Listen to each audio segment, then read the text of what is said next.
Assalamualaikum warahmatullahi wabarakatuh. Salam jumpa kembali di channel Makrifat on the Road. Saya lagi berada di jalan pematang sawah yang pemandangan indah sekali. Ada sebuah hadis yang mengatakan, hadis Bukhari, akan datang satu masa ada orang-orang dari timur membaca Al-Quran namun tidak melewati kerongkongan. Mereka keluar dari agama seperti anak panah yang melesat dari busurnya.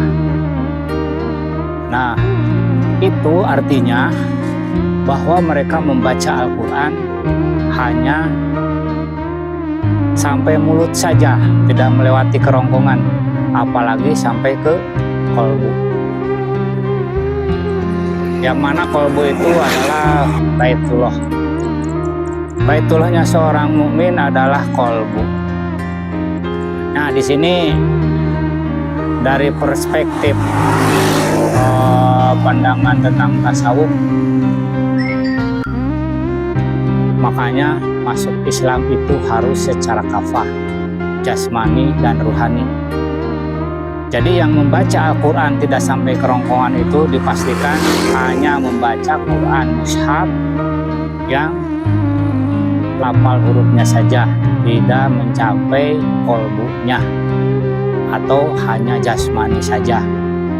Nah, gimana caranya supaya bisa membaca Quran selain jasmani juga rohani? Ya itu, masuklah ke dalam Islam secara kafah, jasmani dan rohani. Gimana caranya?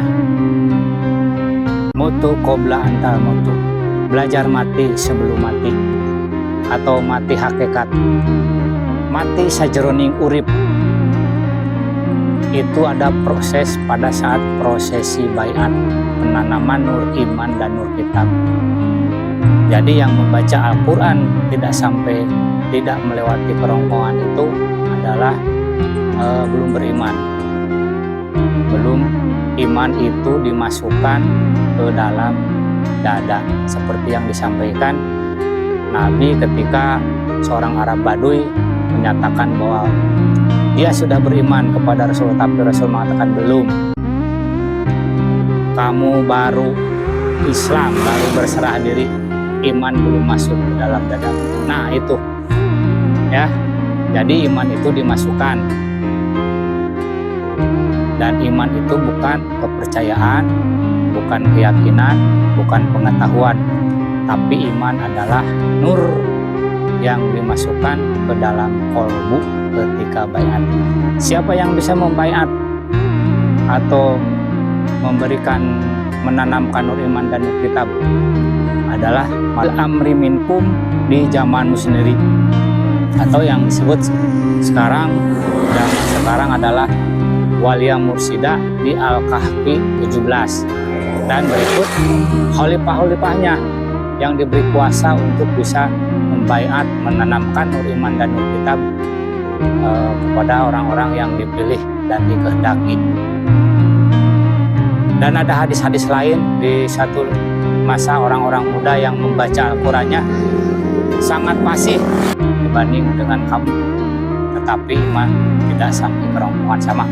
Itu intinya hanya membaca Quran jasmaninya saja. Jadi para qari'ah baca Al-Quran harus dengan ruhaninya, kafah jasmani dan ruhani. Karena Quran sendiri adalah ada dua dimensi, Quran mushaf dan Quran qadim. Dan Quran qadim terpelihara di Lauh Mahfud, hanya orang-orang yang disucikan yang dapat menyentuhnya. Itulah orang-orang yang disucikan, itu orang-orang yang sudah mendapatkan baiat dan sudah menjalankan syarat rukunnya dalam memasuki alam keruhanian. Saya cukup itu aja. Terima kasih. Salam pembaruan, salam kebangkitan agama tauhid. Ilahi anta maksudi waridho kamatubi. Assalamualaikum warahmatullahi wabarakatuh.